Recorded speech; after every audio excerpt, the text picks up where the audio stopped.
Yo, what's up guys? So, ngayon nandito ulit tayo sa may bandang Tubli. Mangunguha ulit tayo ng mga shell. Kasi it's tagal-tagal na rin since kuha tayo. So ngayon, nagbabalik tayo ulit.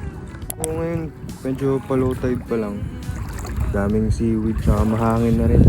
Yung mga shell, karamihan, mga bukas na eh. Guys, nakuha natin sa pangulam to. Ayan Ayan. Ito lang yan eh. Ito kami sa sa may tubli. Gawin mo, okay ka ng yung kamay mo. Ito, ganun. Dito lang yan sa ilalim ng buhangin. Takapain mo lang sila. Ganyan. Yung iba medyo nakabuka na eh. Pero ito, meron mga ito na ubuha. Yan o. Hindi na yan, pangulam. Sabaw. So, galing din buhangin. Yung iba nakabuka eh. Diba? Bukas, may pangulam na naman tayo.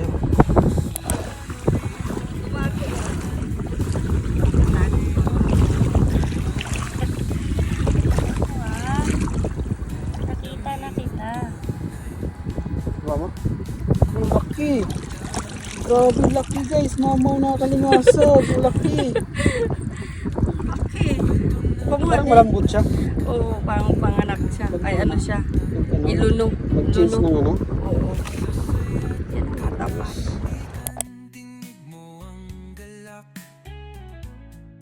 Kahit simple lang, puso'y buot magala. Sa bawat kilometro, may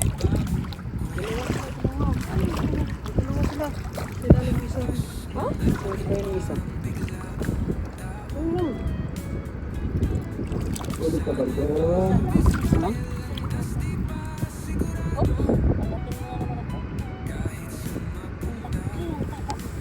Nag-ano rin? Malambot ulit ka na?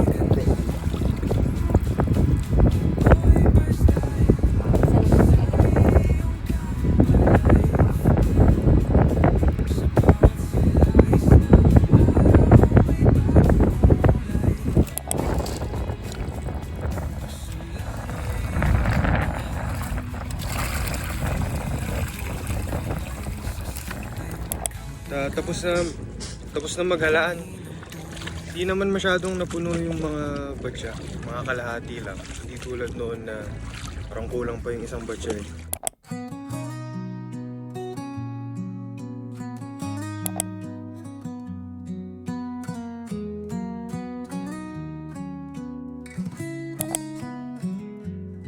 sa kalsada, sa bundok, sa baybayin, laging handa sa bagong tanawin. Sa simpleng buhay, doon masaya, basta may hangin, araw at tala. Sa bawat ikot ng kulong, kwento ng buhay, dala sa hamon. Sa dapit hapon, sa init ng bonfire, tahimik na mundo, walang kapantay. Payapang kapaligiran, payapang